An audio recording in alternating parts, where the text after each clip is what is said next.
I'm coming up on 2 years of being on YouTube, and I've been reflecting and sincerely analyzing if my time on YouTube has been worth it, and also if it's going to be worth it moving forward. And to be candid, I'm not necessarily sure what prompted this self-reflection. I'm not sure if it was the daily upload schedule or me realizing that I'm about 2 years into this journey. I'm not sure what it was. But as I was going through the pros and cons of being on YouTube, I soon started to realize that there's a lot of lessons that YouTube has taught me. Hey Atime, if you're just meeting, welcome to the channel that brings actionable content to grow your business through online marketing. So if that sounds beneficial, consider subscribing. I started this YouTube channel August of 2018 with no real expectations or direction of where I wanted to take the channel. And really what sold me on the idea of YouTube was its distribution model, where I upload a video once and then it lives on YouTube, gaining steam, gaining more views while I worked on other videos. And the goal was to monetize outside of YouTube,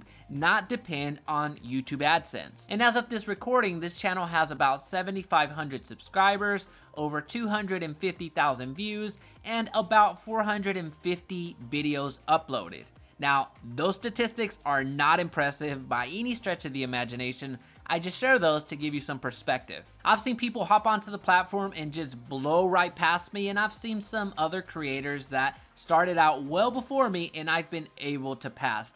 It's just the nature of the beast. But at the end of the day, the race is really against yourself, which brings me into the first thing that YouTube has taught me, and that is patience. YouTube has turned out to be much harder than I thought it would be. And to be honest with you, this climb has been so difficult that if I knew it was going to be this difficult 2 years ago, I probably would have found another path or another mountain to climb, because YouTube is difficult. YouTube has taught me to be patient with the results, and it's quite difficult for me because I've had great success in other industries. I was making 7 figures before I was 28 years old, which is completely different. It's a night and day distinction between those times and here on YouTube. So seeing subscribers go up very, very slowly and struggling to get 100 views on one video, even now within 24 hours, is quite frustrating. But YouTube has taught me to focus on what I can control, and what I can control at this very moment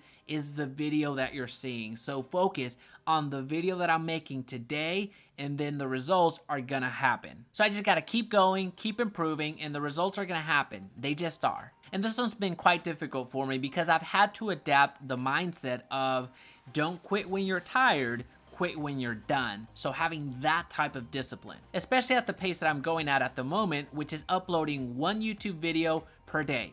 And while yes, I do have a full-time editor now, thank you Jasper, it is still incredibly difficult. So I do need to have the discipline to make time for these videos and record even when I don't want to record. Because believe it or not, making these videos is not my primary job. Now, don't get me wrong, I'm extremely thankful that you're here, so thank you, but understand that the discipline is still something that I struggle with, the discipline of completing my work. And the third thing that YouTube has taught me is how to handle criticism. And this one has been the hardest one for me to overcome because I don't like being criticized. I just don't. And of course, I am open to constructive criticism, but a lot of the comments that come through, they're not necessarily constructive. So I have to remember to acknowledge the criticism and either accept it so I can improve, or if it is meritless, then just discard it. And this mindset of avoiding criticism is really a big reason that I don't create controversial content to begin with.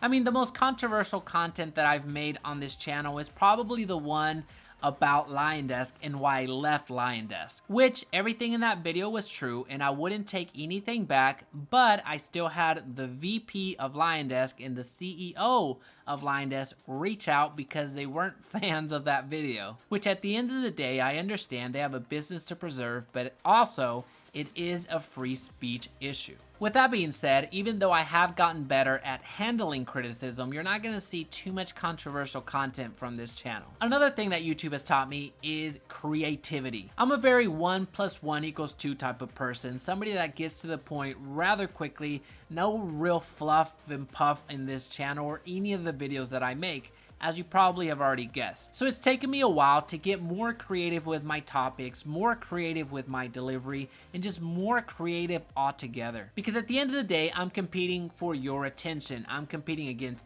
large YouTubers and small YouTubers alike. So being creative and providing you something of value and a reason to watch is something that I have to come to the table with every single day if I want to succeed on this platform. And another thing that YouTube has taught me is to have a strategy, have a plan. Like I mentioned earlier in the video, I didn't have a plan when I started. I didn't have a strategy when I started, and that just doesn't cut it here. You have to have a strategy when you're on YouTube because it's too easy to just upload for the sake of uploading and accomplish nothing. So in order to make YouTube a legitimate business for me, I needed to have a strategy. I needed a way to convert your attention into emails. I needed to convert your attention into course sales, into consults, into the marketing agency, into so many different avenues to monetize this attention. And while there are some YouTubers out there doing something similar, no one is doing it exactly the same way. It's impossible. So I'm left trying to craft my own path, and it just doesn't work if I don't have a strategy in place.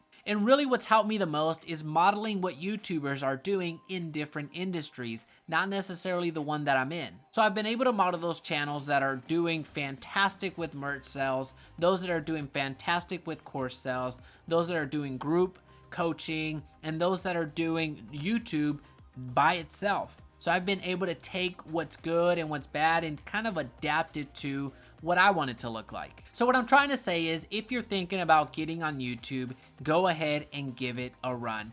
Even if you don't plan to monetize it, it's a great place to get some discipline. It's a great place to get some creativity. It's a great place to get all of the attributes that I just mentioned and then some. This can be your hobby, and it can even be your business if you so choose. It really comes down to what you want to make of it. Well, now that you know more about what YouTube has taught me, it's time to get back to business. So I'll leave a video right here that's going to help you do that. Also, if you found value today, please be sure to subscribe and hit that notification bell so you don't miss another video. And of course, make it your best day yet.